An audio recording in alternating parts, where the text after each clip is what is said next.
Welcome. Today we're diving into something pretty wild, a theory that suggests the very first verse of the Bible, in its original Hebrew, isn't just a sentence, it's a hidden message. We're going to be looking at how some believe that the ancient pictographic letters of Hebrew act like a key, potentially unlocking a story that's been hiding in plain sight for thousands of years. So, here's the big question. What if the entire story of the Bible, from the moment of creation all the way to the cross, was secretly embedded in its opening line? That's the heart of the theory we're exploring today. Now, I should say, this is a pretty modern take and not something you'll find in mainstream biblical scholarship, but it's a fascinating linguistic puzzle, and we're going to try and piece it together. All right, so our journey begins, fittingly, at Genesis 1:1. You probably know the English version. In the beginning, God created the heavens and the earth. Simple enough. But in the original Hebrew, the first three words are Bereshit, Bara, and Elohim. And this theory we're digging into claims that these words tell a story that goes way, way deeper than just their surface translation. So where does an idea like this even come from? Well, the whole basis for it is a line from the book of Isaiah, which talks about God declaring the end from the beginning. The people who subscribe to this theory, they take that phrase very literally. They ask, what if the ultimate story was encoded right at the very, very start, in the Bible's first words? Okay, so to even try and unlock a code like this, we're going to need some kind of decoder ring. And in this case, that ring is the ancient Hebrew pictographic alphabet. See, each of the 22 letters wasn't just a sound, it was also a picture, a symbol, with its own meaning, often drawn from the everyday life of an ancient herdsman. Let's look at just a few examples so you can see what I mean. The symbols are really simple, but kind of profound. You've got Aleph, the first letter.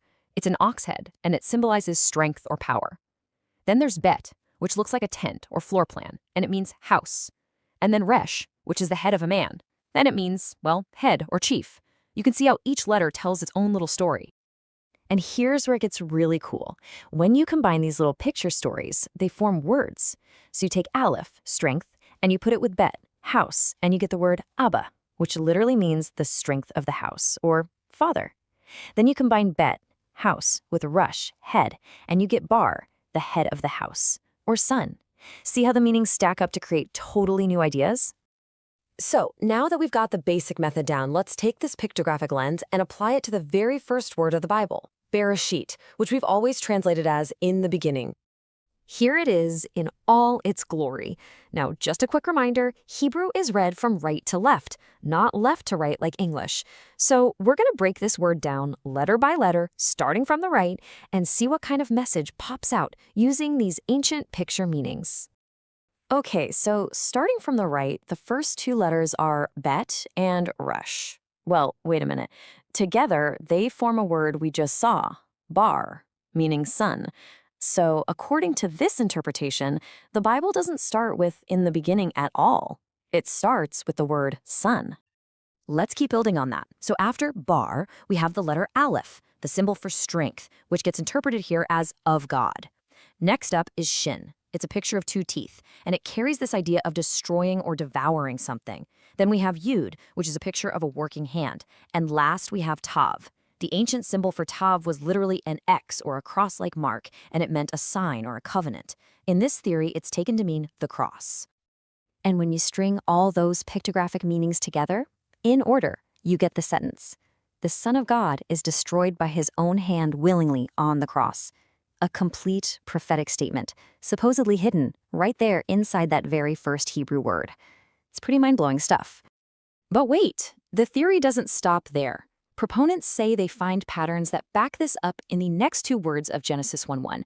They believe the message actually continues. Now check this out. The second word in the verse is bara, which means created. And what letters make up that word? Bet, Resh, and Aleph. The exact same letters that started Bereshit and were decoded as Son of God. The theory argues this is absolutely not a coincidence, but a way of repeating the subject for emphasis. And this is where the theory then connects directly to verses in the New Testament, like in the Gospel of John, where it says that all things were made through him.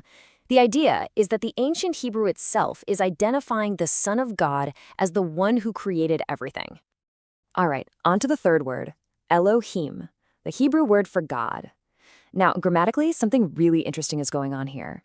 That im ending in Hebrew, it's a plural suffix. It's like adding an s to a word in English.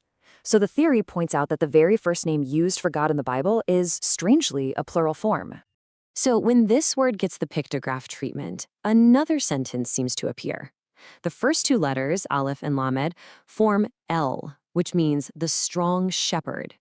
Then you have Hey, which is a picture of a man with his arms raised, meaning behold or to reveal. Yud shows up again as the hand, and Mem is the symbol for water or chaos.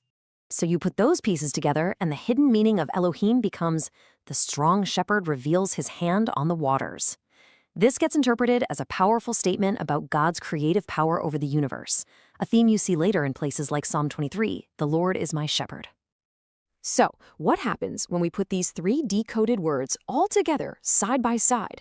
Well, according to this theory, they don't just stand alone. They actually combine to form one single cohesive message that basically sets the stage for the entire rest of the story. Here is the whole thing laid out. The first word, Bereshit, tells a story of sacrifice. The second word, Bara, identifies the Son of God as the creator. And the third, Elohim, reveals God's absolute power. Together, they create this incredible foundational statement of faith, all supposedly tucked away inside the Hebrew letters of Genesis 1:1. And this brings us right back to where we started, to that central claim, that idea of declaring the end from the beginning. The proposition here is that the core message of the entire Bible, from creation to who the creator is, all the way to the future covenant of the cross, it's all right there, embedded in just the first three words. So, what are we supposed to make of all this? Is it a breathtaking example of divine prophecy? A code hidden in language for thousands of years just waiting to be found? Or is it a really compelling but ultimately modern reinterpretation, finding patterns by applying a very specific lens to a very sacred text? That's the question that a theory like this leaves us with. Thanks for exploring it with us.